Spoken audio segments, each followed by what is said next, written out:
In 1870, a 10-year-old boy on the Kansas prairie could track a wounded deer for 5 miles, butcher it completely, and have the hide stretched for tanning before his father got home from the field. Today, most Americans could not find north without their phone. But here is what nobody tells you. Number 7 on this list was so physically brutal that doctors said it would kill a man by age 40. Yet prairie families did it every single day for 60 years straight. And number 18, biologists at the University of Nebraska just proved it creates a micro-ecosystem that modern agriculture has been desperately trying to replicate for 2 decades. These 25 skills were so completely woven into daily existence that no one thought to preserve them because every single person from the Dakotas to Texas already lived them. Before we get started, make sure you hit that subscribe button because the knowledge you are about to receive might be the difference between surviving and not when things get hard. Let's count down the 25 vanishing prairie skills that defined early American life. Number 25. Reading prairie smoke. Before weather satellites and before radio forecasts, every homesteader read the sky like a book written specifically for survival. They watched how smoke rose from the morning fire. Smoke that went straight up meant fair weather and calm winds. Smoke that flattened and spread low meant a storm system pushing down from above. Smoke that swirled and twisted meant unstable air and possible tornadoes by afternoon. A farmer planning to cut hay 15 miles from the homestead needed to know if he had 6 hours or 6 minutes before the sky opened up. Prairie storms in the 1870s killed people regularly. A man caught in open grassland during a lightning storm had nowhere to hide. Reading smoke gave you a 30-minute warning that could save your life. The National Weather Service confirmed in studies that prefrontal air pressure does affect particulate dispersion in smoke columns. The old-timers were not guessing. They were reading physics with their eyes. Number 24. Making pemmican for winter protein. Every Plains tribe and every white trapper knew pemmican was the difference between eating in February and starving. You took lean buffalo or venison, sliced it paper thin, and dried it over low smoke for 2 full days until it snapped like glass. Then you pounded it into powder with a rock. You rendered fat from the same animal, mixed in dried berries, and poured the hot fat over the meat powder in a 1-to-1 ratio. Packed into rawhide bags, it lasted 5 years without refrigeration. A fist-sized piece had more calories than a full meal. Lewis and Clark survived their return journey on pemmican. The Canadian fur trade ran on it. A family that put up 50 pounds of pemmican in November knew they had emergency food no matter what happened. Modern nutritionists analyzed historical pemmican recipes in 2015 and found the macronutrient ratio nearly identical to expensive survival rations used by Arctic researchers today. We reinvented something the prairie already perfected. Number 23. Driving a wagon through a river crossing. Every westward trail had river crossings with no bridges. A homesteader had to get a loaded wagon, a team of oxen, and a family across moving water without losing anyone or anything. The technique required scouting the bank for firm entries, reading the current for hidden drop-offs, and understanding how fast water pushes against a wagon broadside. You angled upstream so the current carried you straight across. You never let the wagon float because a floating wagon flips. You kept the oxen moving steadily because a stopped ox in deep water panics. Children and women crossed first on horseback. Men stayed with the wagon. Entire families drowned at river crossings on the Oregon Trail. The ones who made it knew how to read water depth by surface ripples and current speed by how fast cottonwood leaves moved downstream. That knowledge came from other families who had crossed before and lived to tell the method. No one wrote it in a manual. You learned by watching and asking. Number 22. Finding water on open prairie. A homesteader arriving on a new claim had no well, no creek, and no map showing where to dig. They read the land.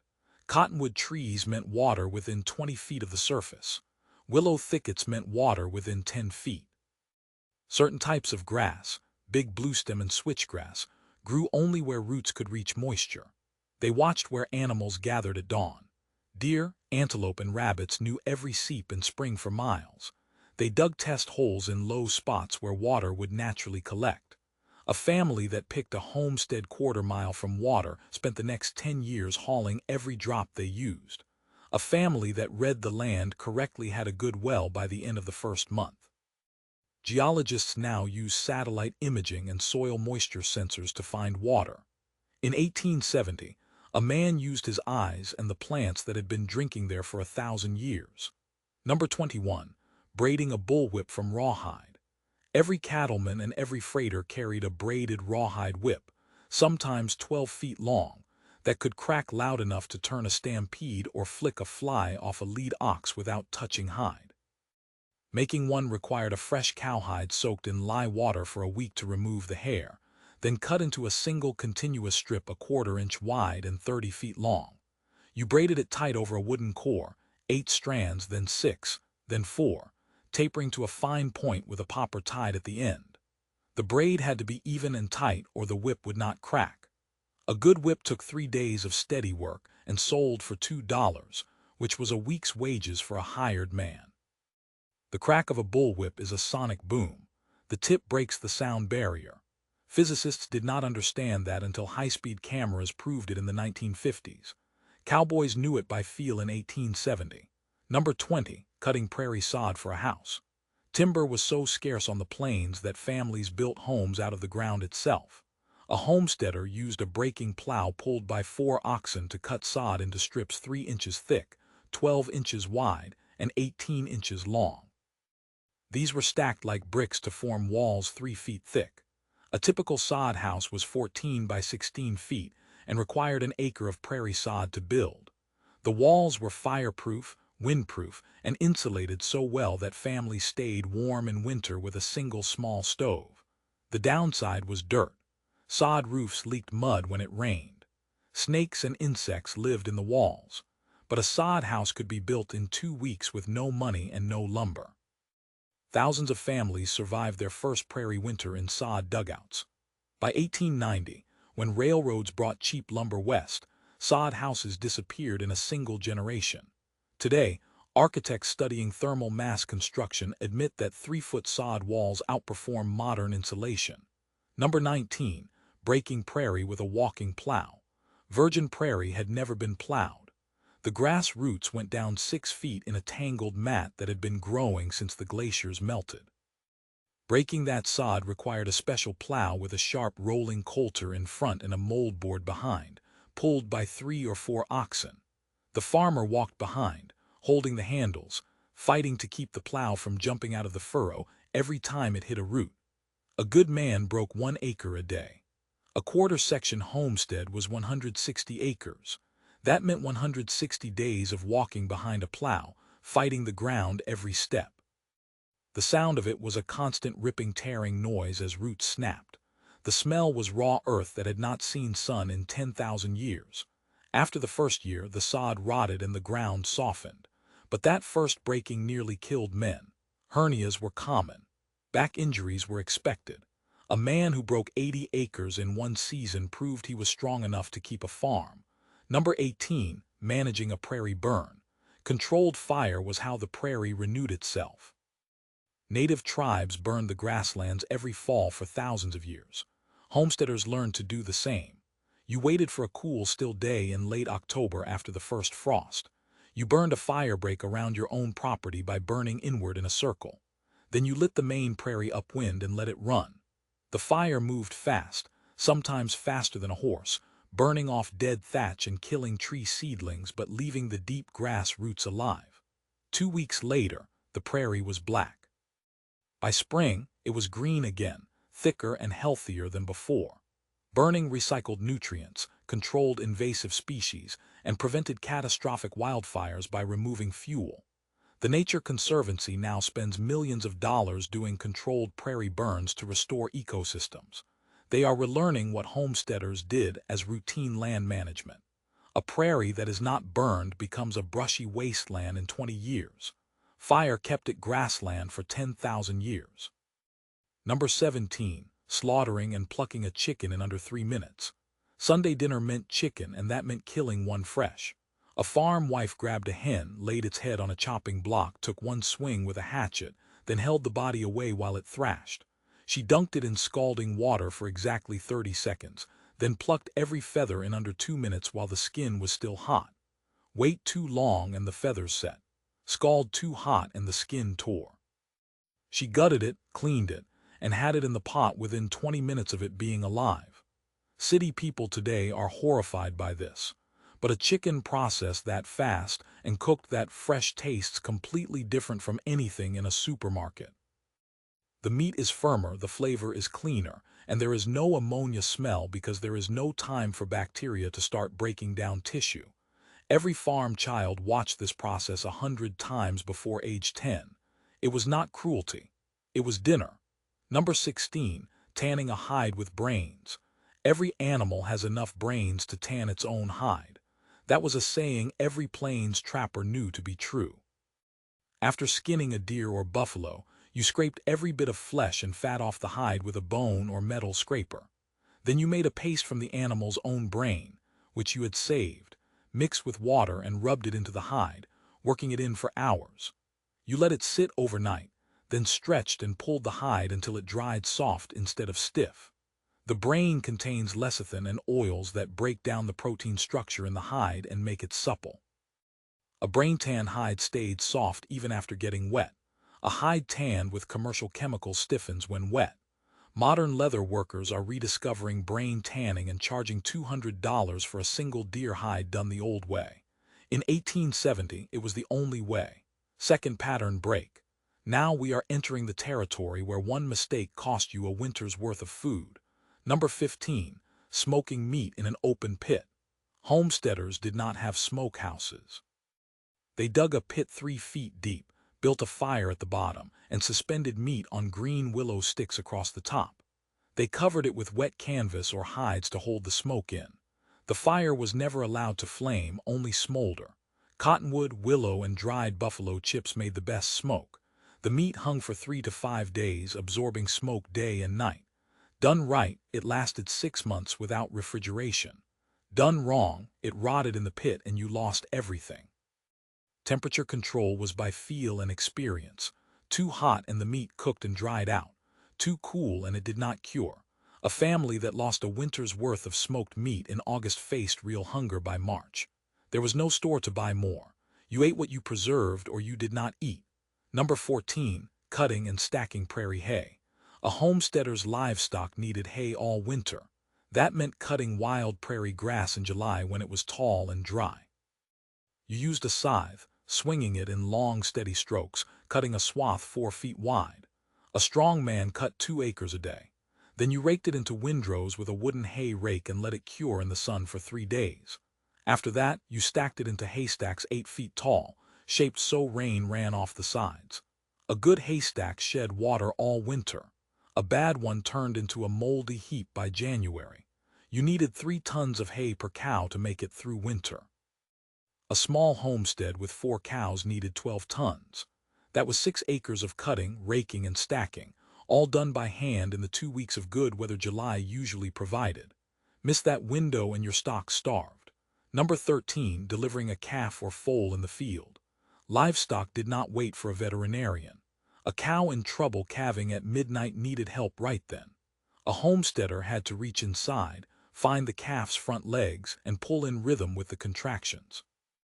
Sometimes the calf was backward, and you had to turn it inside the cow. Sometimes it was dead, and you had to remove it in pieces to save the mother. This was done by lantern light in a freezing barn with no anesthetic and no help. A man who could not do this lost his breeding stock. A cow was worth $40. Losing one was a financial disaster. Every farmer learned animal midwifery by necessity. Veterinary schools now teach the same techniques that prairie homesteaders did by trial and error. The difference is a vet gets paid $300 for a farm call. The homesteader did it because there was no other option. Number 12, setting a broken bone with splints. The nearest doctor was sometimes 50 miles away. A broken arm or leg on the prairie meant you set it yourself. You pulled the limb straight, feeling for the bones to align, then splinted it with flat wooden boards and wrapped it tight with strips of cloth.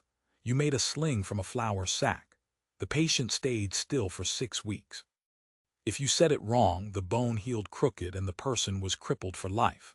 If you said it right, they walked again. There was no x-ray, no painkiller, no follow-up. You did your best and hoped. Medical historians studying frontier injury records found that bone-setting success rates among homesteaders were surprisingly high, around 70% full recovery.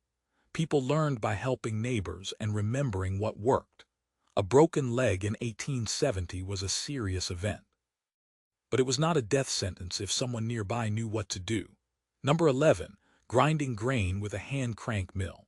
Every homestead had a small cast iron grain mill bolted to a bench. You poured wheat or corn in the top hopper and turned a crank handle for 20 minutes to grind enough flour for one day's bread. The grinding plates were adjustable. Coarse grind for cornmeal, fine grind for wheat flour. A woman ground grain every morning before breakfast because fresh flour tasted better and weevils could not infest it. Store-bought flour cost $4 for a 50-pound sack, which was a lot of money. Grinding your own cost nothing but time and labor. A hand mill could grind 5 pounds of flour in an hour. A family of 6 used about 3 pounds a day. That was 40 minutes of cranking every single day for years. Modern electric mills do the same job in 3 minutes. We traded arm strength for electricity and lost the connection between grain and flour. Number 10. Castrating livestock. Every male calf and colt that was not kept for breeding had to be castrated. A homesteader did it himself with a sharp knife, a bucket of clean water, and steady hands. The technique was quick and specific. You restrained the animal, made the cut, removed what needed removing, and packed the wound with pine tar to prevent infection. Done right, the animal healed in 2 weeks. Done wrong, it bled out or got infected and died. There was no veterinarian to call. A man learned by watching his father or a neighbor, then doing it himself. Ranchers castrated hundreds of calves every spring. It was a necessary part of raising livestock. Modern ranchers use elastrator bands that cut off blood flow. The old way was faster and, according to veterinary studies, actually less stressful on the animal because it was over in 30 seconds instead of 3 weeks. Number 9. Making soap from tallow and lye. Homesteaders made soap twice a year from livestock fat and wood ash lye. They saved all the tallow from butchering, rendered it clean, and mixed it with lye water in a big iron kettle over an outdoor fire. The mixture had to be stirred constantly for 4 hours. When it traced, they poured it into wooden molds and let it harden for 6 weeks. One batch made enough soap for 6 months of laundry, dishes, and bathing. The chemistry had to be exact.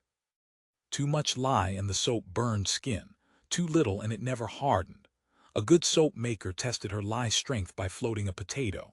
If the potato floated with a silver dollar-sized circle above water, the lye was perfect. This knowledge was passed from mother to daughter. No one wrote it down because everyone knew it. Now almost no one does. Third pattern break. This next skill required you to be alone on the prairie for days with nothing but a wagon and your wits. Number 8. Navigating by stars and landmarks. Homesteaders traveled across open prairie with no roads and no signs. They navigated by the North Star at night and by landmarks during the day. A distinctive rock formation, a lone tree, a creek bend. They memorized the route by studying it on the way out so they could reverse it on the way back. Getting lost on the prairie in winter was fatal. People froze to death within miles of home because they could not find their way in a blizzard. A man who traveled to town and back in all weather learned to read the land so well he could find his way in the dark. He counted his wagon rotations to estimate distance. He noted wind direction and used it as a compass. He watched how snow drifted around obstacles to figure out which way was north. The U.S. Army trained cavalry scouts in these exact techniques. Homesteaders taught themselves because their lives depended on it. Number 7. Working from dawn until full dark every day. This is the skill no one talks about. The physical endurance required to run a prairie homestead was inhuman by modern standards. A man got up at 4 in the morning, did 2 hours of barn chores, worked in the field until noon, ate quickly, worked until dark, did evening chores, and fell into bed at 9. He did this every day, 365 days a year for decades. There were no weekends. There were no vacations. Livestock needed feeding every day. Crops needed tending. A day off meant work piled up. Doctors in the 1880s said this pace would kill a man by 40. Many homesteaders did die young from heart failure, hernias, and injuries that never healed because they never stopped working. But they also built a civilization in one generation. The cost was their bodies. Number 6. Birthing a baby with no doctor. Most prairie women gave birth at home with no medical help. A neighbor woman or a midwife attended if you were lucky. If not, the husband helped. Infant mortality was high. Mothers died in childbirth regularly. But most births went fine because human bodies are designed for it. A woman labored, delivered, and was back to cooking and chores within a week because there was no one else to do the work. The knowledge of what to do came from other women. How to position the mother when to push, how to tie off the cord, what to do if the baby did not breathe right away. This was life and death knowledge shared quietly between women and considered too delicate to write down. Modern midwifery has rediscovered many techniques prairie women used by instinct. Number 5. Preserving food in a dugout cellar. Homesteaders dug cellars into hillsides to store food. The temperature stayed cool and constant year-round. They stored potatoes, carrots, onions, and squash in bins. They hung braids of onions and garlic from the ceiling. They kept crocks of salted butter and barrels of apples. Everything had to be checked weekly for rot because one bad potato spoiled the whole bin. A well-managed cellar kept a family eating vegetables until spring. A poorly managed one lost everything to mold and rodents by January.